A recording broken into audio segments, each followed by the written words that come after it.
South ఇండియాలోనే అతి తక్కువ ధరలకి రత్నాలను అందించే ఏకైక సంస్థ 6JVR. నమస్తే, నేను Keshav. Welcome to Suman TV. ఆంధ్రప్రదేశ్లో ఎన్నికల ప్రచార పర్వం హోరెత్తిపోతుంది. ఇక జాతీయ స్థాయి నేతలు, ముఖ్యంగా బీజేపీ అగ్రనేతలు కూడా ఆంధ్రప్రదేశ్లో ప్రచారానికి శ్రీకారం చుట్టబోతున్నారు. ఒకవైపు జోరుగా నామినేషన్లు సాగుతున్నటువంటి పరిస్థితి. ఈరోజు జనసేన అధినేత పవన్ కళ్యాణ్ నామినేషన్ దాఖలు చేశారు. ఇంకా చంద్రబాబు నాయుడు నామినేషన్, నారా లోకేష్, బాలకృష్ణ, ఇలా అందరి నామినేషన్స్ వరుసగా కంప్లీట్ అయిపోతున్నటువంటి పరిస్థితి. 25వ తేదీన జగన్మోహన్ రెడ్డి నామినేషన్ దాఖలు చేయబోతున్నారనేది ఇప్పటివరకు ఉన్న సమాచారం. అసలు ఆంధ్రప్రదేశ్ గ్రౌండ్ రిపోర్ట్ ఏ విధంగా ఉంది, అభ్యర్థుల మార్పులు, అలానే ఫైనల్ లిస్టులు ప్రిపేర్ అయిపోయిన తర్వాత ఎవరికి ఎవరు ప్రత్యర్థులు అనేటువంటి విషయాలు తేలిపోయిన తర్వాత గ్రౌండ్ రిపోర్ట్ ఎలా ఉంది, ఈ రాజకీయాలు ఆంధ్రప్రదేశ్ భవిష్యత్తుకి అవసరం అని చెబుతున్నటువంటి రాజకీయ పార్టీలు ఇస్తున్నటువంటి హామీలు ఎంతవరకు ఆచరణ సాధ్యంగా ఉన్నాయి, ఈ అంశాలపైన విశ్లేషణ చూద్దాం. ఆంధ్ర మేధావుల ఫోరం వ్యవస్థాపక అధ్యక్షులు చలసాని శ్రీనివాస్ గారు మనతో ఉన్నారు. శ్రీనివాస్ గారు నమస్కారం. అందరూ నమస్కారం. శ్రీనివాస్ గారు, ఇప్పుడు ఆంధ్రప్రదేశ్లో ఒక హీట్, ఎండాకాలం వేడి ఎలాగో ఉంటుంది, ఎలక్షన్ హీట్ కూడా పీక్ స్టేజ్కి వెళ్తుంది అని అనుకోవచ్చు. నామినేషన్స్ ఇంకొక 2-3 రోజుల్లో కంప్లీట్ అయిపోతున్నాయి. 2 రోజులే ఉంది ఇంకా నిఖార్సుగా చెప్పాలంటే. సో 25తో కంప్లీట్ అయిపోతున్నాయి. ముఖ్యమైన నామినేషన్స్ అన్నీ కూడా దాఖలు అయిపోయినాయి. ఏ విధంగా ఉంది ఇప్పుడు బలాబలాల పరంగా చూసినా, ప్రచార వేడిని వాడిని చూస్తే కనుక ఏ కూటమి వైపు, ఏ పార్టీ వైపు అనుకూలతలు కనిపిస్తున్నాయి? 90% దాదాపుగా, ఎందుకంటే క్యాండిడేట్స్ అయ్యారు, వాళ్ళు బయటకు కూడా ప్రచారంలోకి వెళ్తూ ఉన్నారు. ఇప్పుడు కొంత అంచనాల దగ్గరగా వచ్చే అవకాశం ఉంటుంది. కానీ ఆంధ్రప్రదేశ్లో దురదృష్టం ఏంటంటే, సమస్యలు, ప్రజల యొక్క సమస్యల మీద కానీ, భావితరాలకు అవసరం దాని కానీ చర్చలు జరగట్లేదండి కేశవ్ గారు. వాడిని ఎవరో వీడు ఏదో అన్నాడని, లేదా ఒక శాడిస్ట్ అన్నాడు, ఆయన సైకో అన్నాడని, లేదా భార్యలు పిల్లల గురించి దీమే చర్చలు చేసి వాళ్ళ వీరాభిమానులు మొత్తం సోషల్ మీడియాలో దీంట్లో నింపేస్తున్నారు. ఇది అన్ఫార్చునేట్ కదండి. ఈ దేశంలో అనేక రాష్ట్రాలు చూశాను. కనీసం మీరు ఇప్పుడు తమిళనాడు అంటే భావవేశం ఎక్కువ ఉంది, తెలంగాణ అంటే మూమెంటు, ఉద్యమాలు జరిగినాయి అన్న, ఒడిశా దగ్గర నుంచి ప్రతి ఒక్కళ్ళు కూడా ఆ రాష్ట్ర అభివృద్ధి గురించి చర్చలు జరుగుతూ ఉంటే, ఆంధ్రప్రదేశ్లో మాత్రం పక్క నాయకుడి కుటుంబం గురించి, పక్క నాయకుడి పేర్ల గురించి చర్చలు జరుగుతూ ఉన్నాయి. ఎంత దౌర్భాగ్యం అండి ఇది. ప్రజలు అసలు దీన్ని పట్టించుకునే స్థితిలో ఉన్నారు. వాళ్ళకి కల్ట్ సెక్ట్ కింద తీసుకెళ్ళిపోతున్నారు. ఒకళ్ళ మీద ఒకళ్ళకి ద్వేషం పెంచేసి, ఇంకా మనకేం అక్కర్లేదు. వీళ్ళు ఎలా ఉందంటే, నేను చెప్పింది డెఫినెట్గా ఇవాళ ఎన్నికలు అయిపోవచ్చు, తర్వాత కూడా నా మాట ఖచ్చితంగా ఆలకిస్తారు. ఎలా పరిస్థితి వచ్చిందంటే, వీళ్ళు వైఎస్ఆర్ కాంగ్రెస్ పార్టీలో ఉన్న కొంతమంది ఇక మనకి చంద్రబాబు కళ్యాణ్ బాబు రాకుంటే చాలు, రాష్ట్రం ఒకపడి దాని ఉంటే అయిపోద్ది, ఇంకా రావు, సర్వనాశనం అయిపోయింది, ఇంకా రాదని ఒక బ్యాచ్. ఇక తెలుగుదేశంలో ఉన్న వీరామాలు కొంతమంది, ఇక మా రాష్ట్రానికి హోదా ఏ నాశనం అయిపోయినా జగన్మోహన్ రెడ్డి గారు వెళ్ళిపోతే చాలు, రాష్ట్రం బాగుపడిపోద్ది. అంటే సమస్య ఇంకేమీ లేదు. వ్యక్తిగతమైన దోషాల ద్వారా, లేదా వ్యక్తిగత ద్వేషం ద్వారా, వ్యక్తిగత ఆరాధన ద్వారా ఇవాళ రాజకీయాలు నడిపే పరిస్థితికి ప్రజల్ని కొంతమంది దుర్మార్గంగా రాజకీయ పార్టీలు, సోషల్ మీడియాలు, మీ సోషల్ మీడియా కాదు, ఎవరి సోషల్ మీడియా అంటే వారి సొంత సోషల్ మీడియాలో ఈ నెట్టేసే పరిస్థితి విపరీతమైన. ఎవరికి వాళ్ళు ఇప్పుడు ఈరోజు సీఎం గారు వైఎస్ఆర్సీపీకి సంబంధించిన సోషల్ మీడియా వారియర్స్ అందరినీ ఒక దగ్గర పెట్టి మీటింగ్ ఆర్గనైజ్ చేశారు. అటు ఐటీడీపీ కూడా ఆల్రెడీ అలాంటి ఇంటర్నల్ మీటింగ్స్ జరుగుతూనే ఉన్నాయి. సో ఈ ఇన్ఫ్లుయెన్స్ ప్రజల మీద ఉంటుందా అసలు? మోడీ గారు 1999 ఎన్నికల్లో సోషల్ మీడియా ఇన్ఛార్జ్ కింద మీరు చూశారు. ఆయన బాగా తెలుసు సోషల్ మీడియాలో ఆయన ఎలాగా జరుగుతుందో. బాగా 2014లో చాలా బాగా వాడుకున్నారు. ఇప్పుడు అన్ని పార్టీలు వాడుకున్నారు. లాస్ట్ టైము పీకే టీం గారు పెట్టారు, ఇప్పుడు ఐపాక్ టీం అయింది. ఇలా రాబిన్ గారు ఈయన టీము, కళ్యాణ్ గారు ప్రస్తుతం ఏ టీం లేదనుకుంటా. వీళ్ళందరూ ఇప్పుడు ఒకళ్ళ మీద, వీళ్ళందరూ మన వాళ్ళందరికీ ఒక notorious Bihar criminal from Bihar అన్న వ్యక్తి ఒక పార్టీకి ఆరాధ్యం అయిపోయాడు ఇప్పుడు త్రూ బ్యాక్ డోర్. ఏది కోడి కత్తి కుట్రలు చేశాడన్నారు, లేదా ఇంకో కుట్రలు చేశాడన్నారు, మమతా బాజీ కాల్ది, ఆయన ఆరాధ్యదైవం అందరికి కాకుండా కొంతమందికి. వాళ్ళ దురదృష్టం ఏంటంటే, వీళ్ళ పోల్ మేజర్స్ చేసేటట్టు వీళ్ళు ఆడుతున్నారు. స్వతంత్ర రాజకీయ వ్యవస్థ ఎన్నుముకలు చచ్చిపోయినాయి. నేను చెప్పింది కొంత బాధాకరంగా నిజం. ఎన్టీ రామారావు లాంటి దమ్మున్న నాయకుడు కానీ, లేదా ఒంటరిగా వెళ్తానని నిలబడిన రాజశేఖర రెడ్డి గారు కానీ, కనీసం నేను అభివృద్ధి విజన్తో ముందుకెళ్తానని 2 ఎలక్షన్స్ నిలబడిన 99 దగ్గర చంద్రబాబు నాయుడు గారు కానీ, ఇప్పుడు ఇష్యూస్ ఏం కాదు, ఏది కావాలన్నా ప్లీజ్ కాంటాక్ట్ కన్సల్టెంట్ పొలిటీషియన్. ఎక్కడ చేయాలి సర్వే చేసిస్తారు. ఎందుకంటే ఏ పార్టీలో ఉండేది, వైఎస్ఆర్ కాంగ్రెస్ పార్టీలో లాయల్గా ఉన్న వాళ్ళకి అప్పుడు వేరే ఉండేదని. ఇవాళ వాళ్ళు జరుగుతున్న ట్రీట్మెంట్ ఏంటి? తెలుగుదేశం పార్టీలో ఉండగా సభలోనే వెళ్ళి అక్కడ ఒట్టి వసంత్ గారితో దెబ్బలాడి అక్కడ తన్నులు తిని ఇబ్బంది పడి, ఇవాళ వైఎస్ఆర్ కాంగ్రెస్ పార్టీ అధికారంలోకి వచ్చిన తర్వాత అరెస్ట్ అయ్యి నానా ఇబ్బందులు కూడా రిలీజ్ అయ్యి గేట్ బయటకు వచ్చేటప్పటికి మళ్ళీ అరెస్ట్ చేసి మళ్ళీ లోపల పెట్టి ఇంకో కేసు మీద పెట్టిన నరకయాతన పడ్డ చింతనమైన ప్రభాకర్ సరే ఆయన అక్కడ ఇసుక కేసు అది జరిగింది పక్కన పెట్టడం మామూలుగా దట్స్ డిఫరెంట్. ఇప్పుడు చాలామందికి బయటపడతారు, కొంత బయటపడరు. కానీ చెప్తున్నా నేను నాట్ సపోర్టింగ్ దట్. కానీ ఆయనకి బీఫారం వస్తుందో రాదో ఇవాళ అంటే వాళ్ళు 23వ తారీఖు వరకు బీఫారం రాపోయినా వస్తుందో రాదో బీజేపీ కన్నా కటక్షాల మీద ఆరాటం దౌర్భాగ్య స్థితికి తీసుకెళ్ళిపోయారు. అటుపై ఇటు కూడా వైఎస్ఆర్ కాంగ్రెస్ పార్టీ కూడా. ఇక జనసేన పార్టీలో గౌరవనీయులు నేను గౌరవించే బుద్ధప్రసాద్ గారు తెలుగు భాష కోసం మా అనుబంధం ఉన్నాం. అలాంటి వాళ్ళందరూ తెలుగుదేశం పార్టీ దాంట్లో చాలామంది వెళ్ళిపోయారు. ఇక ఉత్తర భారతీయ జనతా పార్టీలో అందులో ఎవరండి క్యాండిడేట్స్ పోటీ చేసేవాళ్ళు మీరు చెప్పండి. మాలో అడుగుతున్నాం, మనం మాట్లాడుకుందాం. 6 ఎంపీలు ఉన్నారు చెప్పండి. అందులో ఆ పార్టీ క్యాండిడేట్ ఎవరు? భూపతిరాజు శ్రీనివాస వర్మ గారు. మేము ఆ పార్టీ విధానాలను వ్యతిరేకిస్తాం, ఆయన ఓడించడం ప్రయత్నిస్తాం, అది వేరే సంగతి. కానీ అసలు పురంధేశ్వరి గారు 10 సంవత్సరాల పాటు కాంగ్రెస్ పార్టీలో మంత్రిగా ఉండి ఓడిపోగానే దీంట్లోకి వచ్చారు. ఆఖరి వరకు మంత్రి పదవితో పట్టుకునే ఉన్నారు ఆవిడ.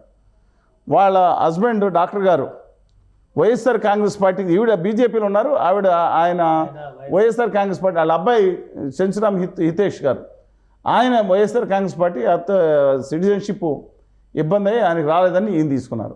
వాళ్ళ మరిది గారు, వాళ్ళ తమ్ముడు గారు, వాళ్ళందరూ తెలుగుదేశం పార్టీలో ఉన్నారు. ఉండటం తప్పు కాదండి అసలు. అది ఏం జరుగుతుంది ఎవరు అనాలంటే వాళ్ళు ఏదో మాట్లాడుకునే పరిస్థితుల్లో నేను అంటున్నాను. మొత్తం ఎక్కడికి వెళ్ళిపోతుందని పరిస్థితి మీకేమైనా అర్థం అవుతుంది అసలు? ఒకటి ఇప్పుడు అది అందరికీ ఆల్రెడీ తెలుసు. ఇంకోటి ఏంటంటే గెలిచిన తర్వాత ఎవరు ఏ జెండా పట్టుకుంటారో కూడా అర్థం లేని అయోమయ స్థితిలో ఆ పార్టీలో ఎవరండి? ఆవిడ తప్ప కాదు. అదే కదా. కాదు, కిరణ్ కుమార్ రెడ్డి గారు ఎవరు చెప్పండి నాకు. కిరణ్ కుమార్ రెడ్డి గారు ఎవరు?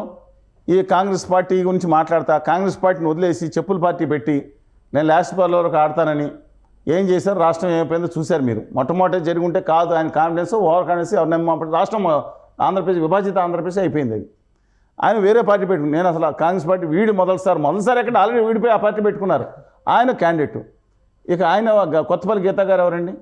వైఎస్ఆర్ కాంగ్రెస్ పార్టీ తరఫున 2019లో 2014లో ఎంపీగా గెలిచి నెగ్గిన వెంటనే ఇంకా ఈ ఆవిడ ఎస్పీ రెడ్డి గారు ఇంకా ప్రమాణ స్వీకారం చేయకుండా మా పార్టీ అఫిలియేషన్స్ అని ప్రకటన చూసాం మనం. తర్వాత 2-3 పార్టీలు వెళ్ళారు. ఆ పార్టీ బీజేపీ పార్టీనా. ఆ తర్వాత గవర్నీయులు సీఎం రమేష్ గారు. ప్రజలకు తెలుసు. సీఎం రమేష్ గారు ప్రజలకు తెలుసు. ప్రజలు ఓటు వేస్తారా లేదా ఇప్పుడు నేను చెప్తున్నాను. ఎక్సెప్ట్ ఆయన అక్కడ ఉత్తర భారతీయ జనతా పార్టీ 10 సీట్లు వచ్చినాయి. ఆ 10 సీట్లో మళ్ళీ ఇప్పుడు అసెంబ్లీ సీట్లు 10, అందులో మళ్ళీ తెలుగుదేశం వాళ్ళే చాలామంది ఉన్నారు. తెలుగుదేశం వాళ్ళు అంటే మాజీ తెలుగుదేశం వాళ్ళు. ఏది నిన్నటి వరకు అది కాదండి. ఆ వరప్రసాద్ గారు టికెట్ ఇవ్వలేదు, నేను ఇంకా టికెట్ చూస్తున్నాను, నేను లోపల తిరుపతి వెళ్ళి బీజేపీ పార్లమెంట్ అభ్యర్థికి డిక్లేర్ చేసింది. ఆయన ప్రజారాజ్యం తరఫున వచ్చారు రాజీనామా చేసి. మంచివాడే కానీ చెప్తున్నాను. ఆ తర్వాత ఇంకో పార్టీ, ఆ తర్వాత వైఎస్ఆర్, ఆ తర్వాత రాజీనామా చేశాడు, సంతకం ఆరలేదు, ఈ పార్టీలో అభ్యర్థికి డిక్లేర్ చేశారు. ఇంకా అది అయిపోయింది. ఇప్పుడు చెప్పండి 10 మంది అభ్యర్థులు ఉన్నారు. నిన్న మన డాక్టర్ గారు ఎగనెస్ట్గా నల్లమల్లి రామకృష్ణారెడ్డి ఆయన ఏ పార్టీలో ఉన్నారు ఎందుకు చెప్పండి. ఇవాళ మీరు ఆయన ఇంకా తెలుగుదేశమే. ఇవాళ 23వ తారీఖు సాయంత్రం రాత్రికి మీరు చెప్పండి ఏ పార్టీలో ఉన్నారో తెలియదు. బీజేపీకి పంపిస్తారండి. ఎల్ఎన్ మోరో నాకు తెలుగుదేశం. ఒకటి అంటే శ్రీనివాస్ గారు ఒకటి ఏంటండి ఇది 2004 ఎలక్షన్స్ లో కాంగ్రెస్ పార్టీ దానవ నాగేంద్రకి టికెట్ రిజెక్ట్ చేస్తే రాత్రికి రాత్రి తెలుగుదేశం టికెట్ తీసుకుని గెలిచేసి మళ్ళీ రాజీనామా చేసి గవర్నమెంట్ పోయింది, మళ్ళీ కాంగ్రెస్ గవర్నమెంట్ వచ్చింది అనగానే అక్కడ రాజీనామా చేసి సర్కస్ ఫీట్లన్నీ ప్రజలు చూశారు, ప్రజల మెమరీలో ఉంటాయి. ఇప్పుడు కూడా ఆంధ్రప్రదేశ్ లో రాజీనామా చేయడం ఒక నిమిషం ఇప్పుడు కూడా ఆంధ్రప్రదేశ్ లో జరుగుతున్న పరిణామాలను కూడా ప్రజలు గమనిస్తూనే ఉంటారు. కానీ ఓటు ఫ్యాక్టర్ విషయంలో ఒకవైపు ఏమో జగన్మోహన్ రెడ్డి గారు వెల్ఫేర్ గురించి మాట్లాడుతున్నారు, ఇంకోవైపు ఏమో అరాచక పాలన కేంద్రంలో మోడీ గారు ఉన్నారు కాబట్టి కూటమిని ఆశీర్వదించండి మీకు అద్భుతాలు చూపిస్తామని కూటమి చెప్తుంది. ఎవరి వైపు ప్రజలు ఉన్నారు? మనం సర్వేలు చేయకూడదు కానీ అంచనాలు నేను ఖచ్చితంగా చెప్తున్నాను. పెద్దలు విజ్ఞులు అనేక మంది సర్వే సంస్థల యొక్క మిత్రులు ద్వారా కానీ నాతో సహచరులు నాతో కలిసి దశాబ్దాలు నడుస్తున్న విశ్వవిద్యాలయ ప్రొఫెసర్లు, మాజీ వైస్ ఛాన్సలర్లు, స్టూడెంట్ లీడర్సు, ఉద్యోగులు అందరూ కలిపి మిత్రులు అందరూ కలిపి నాకు కూడా రోజుకో జిల్లా పర్యటన చేస్తూనే ఉంటారు కదా. ఏవో ఒక విగ్రహావిష్కరణలను మొన్న ఉండి నారాయణస్వామి గారిని గొప్ప వ్యక్తిత్వం. మనం ఈ టైంలో ఒక గొప్ప వ్యక్తిత్వం నారాయణస్వామి గారిని అలాంటి ఆయన విగ్రహావిష్కరణకి పోలవరం సాధన సమితి అధ్యక్షులుగా ఉన్నారు. తిరుగుతూనే ఉంటాను, 100 మందిని కలుస్తూ ఉంటాం. ఈ నేపథ్యంలో ఒకటండి, దీంతో పాటు ఇంకొక సమాచారం, 3 సమాచారాలు క్రోడీకరించి చెప్తున్నాను నేను. అంటే అద్భుతాలు జరిగిపోయిన, అర్ధరాత్రి మారిపోయిందని ఎవరు చెప్పలేదు, కన్సిస్టెంట్గా చెప్తున్నాను. మనం మాట్లాడుకున్న దాంట్లో కూడా గత సెప్టెంబర్ వరకు దాదాపు 125-130 స్థానాలు వస్తాయేమో కూటమి. అంటే వామపక్షాలు, తెలుగుదేశం, జనసేన అనుకునే పరిస్థితి, బీజేపీ లేదు అనుకునే పరిస్థితి నుంచి ఎప్పుడైతే ఉత్తర భారతీయ జనతా పార్టీతో తెలుగుదేశం పార్టీ బలవంతం పొత్తు పెట్టుకోవాల్సి వచ్చిందో, వాళ్ళు బలవంతం చేశారు, వీళ్ళ బలవంతం చేశారో, వీళ్ళు రేపు చేసి ఏదో జరిగింది అక్కడ. మనం చెప్పలేము, ఏదో జరిగింది ఆ గదిలో. అందువలన అది వచ్చిన తర్వాత మాత్రం 20-25 సీట్లు తగ్గిపోయినాయి. నేను ఎవరన్నా మీరు గమనించండి. సో కూటమి తగ్గిపోయి జగన్మోహన్ రెడ్డి గారి ఒక పక్షానికి, అంటే వాళ్ళ ఫ్యాన్స్ ఒప్పుకోవచ్చు. మా అన్నకి 220 సీట్లు అంటారు, ఏదే 175 అంటే వేరే ఫ్యాన్స్ ఒప్పుకోరు. పవన్ కళ్యాణ్ గారి ఫ్యాన్స్ అసలు ఒప్పుకోదు, 300 తక్కువ మాట్లాడరు వాళ్ళు. మీ అన్న 320 అయితే మాకు 300 వస్తాయంటారు. సరే, అందరూ అంటలేదు కొంతమంది. అందువల్ల ఇవన్నీ పరిగణన తీసుకుని చూస్తే 70 నుంచి 75 స్థానాలు వైఎస్ఆర్ కాంగ్రెస్ పార్టీకి 42.8% ఓటింగ్తో, 100 నుంచి 105 స్థానాలు 45.3% ఓటింగ్తో కూటమికి, 3.9% వైఎస్ఆర్ తెలంగాణ పార్టీ మాజీ అధ్యక్షురాలు, కాంగ్రెస్ పార్టీకి ఆంధ్రప్రదేశ్ శాఖ ప్రస్తుత అధ్యక్షురాలుగా పనిచేస్తున్న షర్మిల గారి నేతృత్వంలో కాంగ్రెస్ పార్టీతో సహా, దాంతో పొత్తు పెట్టుకుని నిజాయితీగా హోదా విభజన హామీల కోసం వెయిట్ చేస్తున్న వామపక్షాలు, ఇతర ఇండిపెండెంట్లకి, ఇతరులు అందరూ కలిపి 3.9%, నోటాకి 1.14%. ఇవన్నీ మనం గమనిస్తున్నాం. కానీ విచిత్రంగా ఇంతకుముందు లేనట్లు మన ఏప్రిల్కి నాటికండి, ఇంతకుముందు 6.86% దాదాపుగా అన్డిసైడెడ్, ఇతరులకు 3.9. ఓకే, అన్డిసైడెడ్ 6 అంటే 3-4% ఉండేది యాక్చువల్గా. ఇది పెరిగిపోయింది. కూలంకషంగా దాన్ని శోధిస్తే ఏంటంటే, ఎక్కువగా ఉన్న ముస్లిం మైనారిటీస్ మిగతా వాళ్ళు ఓ పక్కన తెర ముందు పొత్తు ఇళ్ళు పెట్టుకున్నా, తెర పొత్తు వాళ్ళు అనుకుని ఆ అయోమయ స్థితిలో ఉన్నదా లేదా ఏం చేయాలని అర్థం కానీ వాళ్ళు ఎక్కువ మంది ఉన్నారు. అందువల్ల ఇప్పుడు కూడా వాళ్ళు చెరుసగం వచ్చినా సరే ఇదే మెయింటైన్ అవుతుందండి. 75, 70, 75, 100, 105. వాళ్ళు కనుక వాళ్ళు ఒక్కలే కదా మైండ్స్, మిగతా వాళ్ళు కూడా అన్డిసైడెడ్, ఇంటలెక్చువల్స్, మిగతా వాళ్ళు ఇతరుల కేటగిరీలో ఇతరులు కదా అన్డిసైడెడ్ 6% అన్నారు. ఇతరుల కేటగిరీ 3.9% కాంగ్రెస్ లో సీట్లు వచ్చే అవకాశాలు ఏమైనా ఉన్నాయా? అవతల క్యాండిడేట్ ఏదైనా జరిగితే తప్ప ఇంకా కాంగ్రెస్ పార్టీ ఇంకా వెయిట్ చేస్తుంది. ఎవరైనా సీట్ రాకుండా ఆఖరి నిమిషంలో వచ్చేసి ఇండిపెండెంట్ ఎగుతారు కదా. ఇవాళ కాంగ్రెస్ పార్టీకి ఎక్కడా కూడా డిపాజిట్ రావడం అనేది కొన్ని చోట్ల జరుగుతున్నాయేమో, మిగతా చోట డిపాజిట్ కూడా వచ్చే పరిస్థితి లేదు. ఒక ఊపు గవర్నీలు రాహుల్ గాంధీ గారు ప్రత్యేక హోదా మీద మొదటి సంతకం పెడతాన్న తర్వాత తెలంగాణలోను కర్ణాటకలోను బోత్ స్టేట్స్ ఫర్ ఆంధ్రప్రదేశ్ రెండు వచ్చిన తర్వాత ఊపు పెరిగిందండి. 2.5%. షర్మిల గారు వచ్చిన తర్వాత సరే కొంతమంది బాగా ప్రచారం చేస్తామన్న డిఫరెంట్ ఇష్యూ. బట్ వాళ్ళకి మాత్రం 3.9% రావచ్చు.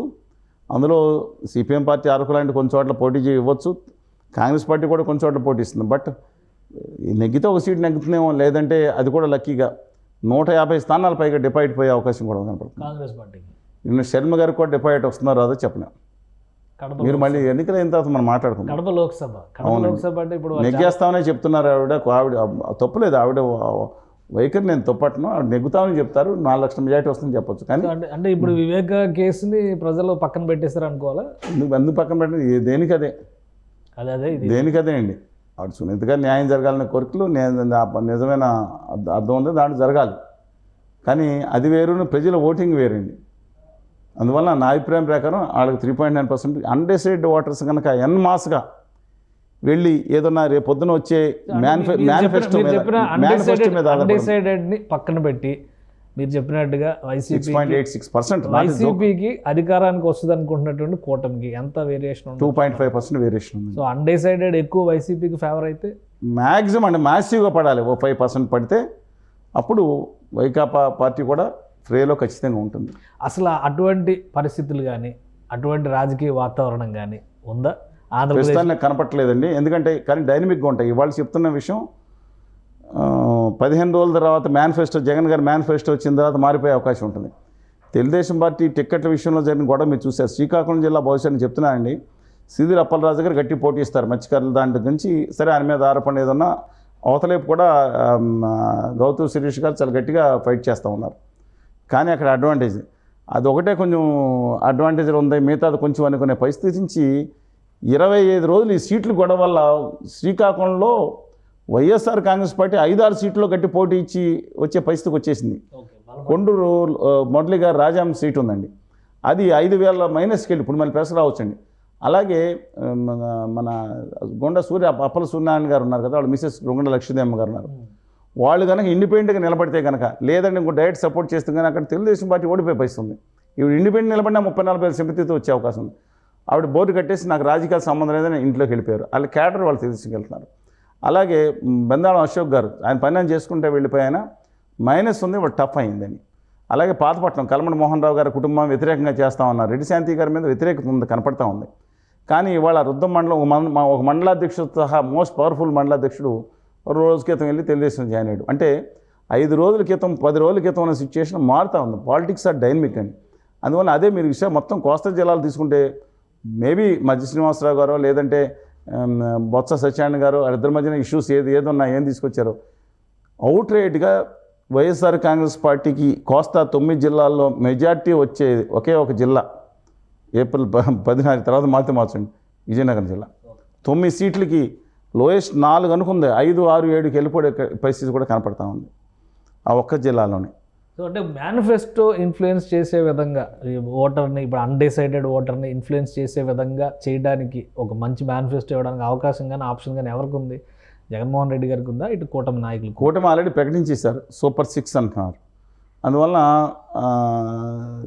జగన్మోహన్ రెడ్డి గారు is playing cards close to chess so far.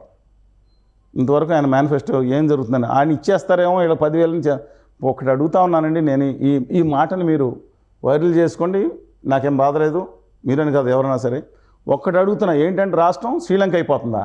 ఏది 13,000 అమ్మఒడి ఇస్తే శ్రీలంక అయిపోతుంది, 10,000 రూపాయలు వాళ్ళకి ఇస్తే శ్రీలంక అయిపోతుంది, వెనిజులా అయిపోతుంది, నాశనం అయిపోయింది అన్న వాళ్ళు ఇవాళ తీసుకొచ్చి అమ్మఒడి 13,000 కాదు 15,000, ముగ్గురున్నా నలుగురున్నా ఫుల్గా ఇచ్చేస్తాం, 18 ఏళ్ళు దాటిన ప్రతి ఒక్కళ్ళే 1,500 ఇస్తాం, 3 గ్యాస్ సిలిండర్ పెరిగిస్తాం, గోను సంచులు మూసేవాళ్ళు అన్న 5,000 ఇస్తాం, 10,000 ఇస్తాం, అసలు ఏం లేకుండా నిరుద్యోగ వృత్తి ఇస్తాం, 3,000 అంతా తర్వాత ఇస్తాం. ఇవన్నీ చెప్పుకున్నప్పుడు శ్రీలంక కాకుండా ఏమొద్దండి? శ్రీలంక అంత బాగున్న పరిస్థితి లేదా? నేను అంటున్నాను, చంద్రబాబు నాయుడు గారు దేనికి ప్రసిద్ధి?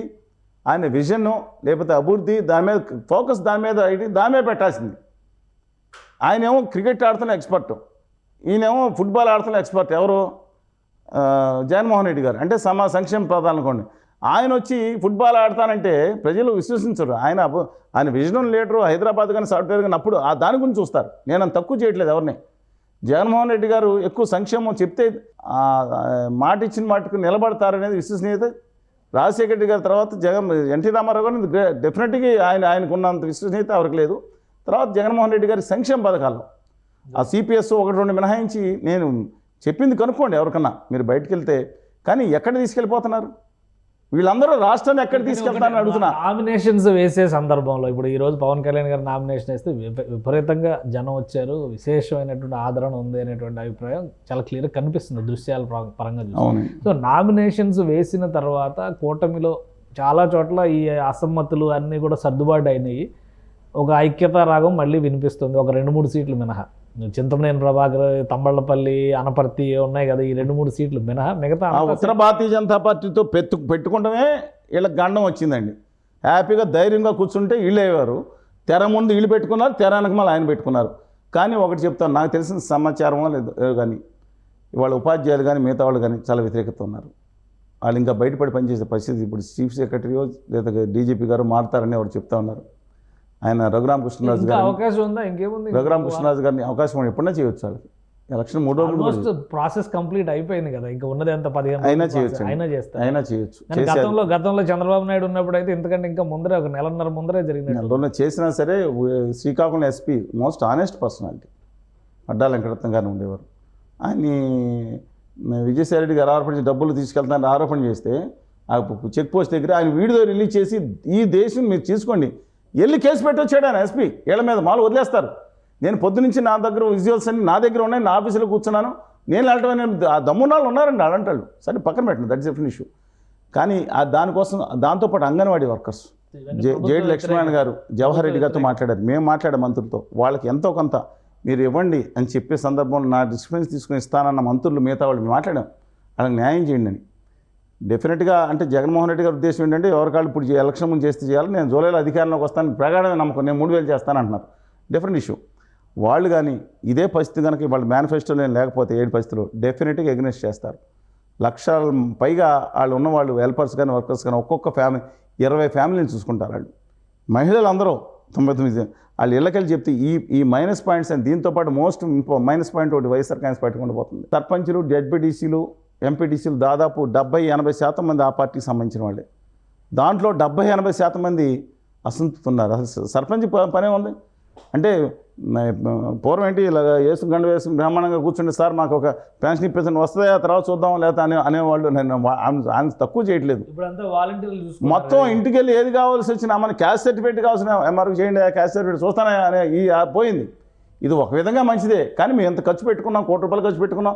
అలా రాజ్యాంగం హక్కులు మాకేంటి అనేది రాజ్యాంగ హక్కులు నేను ఒకటి చెప్తాను మీకు అందరికీ. ఎమ్మెల్యే కొన్ని హక్కులు ఏంటండి, డెఫినెట్గా సర్పంచ్ కొన్ని హక్కులు, కానీ ఎమ్మెల్యేగా కొన్ని హక్కులు లేవు. వీళ్ళందరూ సామంతరాజులా తయారయ్యారు. నేను చెప్తే బాధపడతారు ఒక్కొక్క ఎమ్మెల్యే. వీళ్ళకున్న పవర్ ఏంటి, రాజ్యాంగం ఇచ్చింది. ప్రజా సమస్యను తీసుకెళ్ళి అసెంబ్లీలో మాట్లాడతాం, గవర్నమెంట్ దృష్టికి తీసుకెళ్తాం, అవసరమైన చట్టాలు చేయటం, చట్ట సవరణ చేయటం, అంతకుమించి ఏముంది. సామంతరాజులుగా తయారయ్యారండి వీళ్ళు ఒక్కొక్కళ్ళు. అంటే వీళ్ళ ప్రజల సంక్షేమం కాదా? సుమన్ టీవీలో మీ పర్సనల్ అండ్ బిజినెస్ ప్రమోషన్స్ కోసం కింది నెంబర్కి కాంటాక్ట్ చేయండి.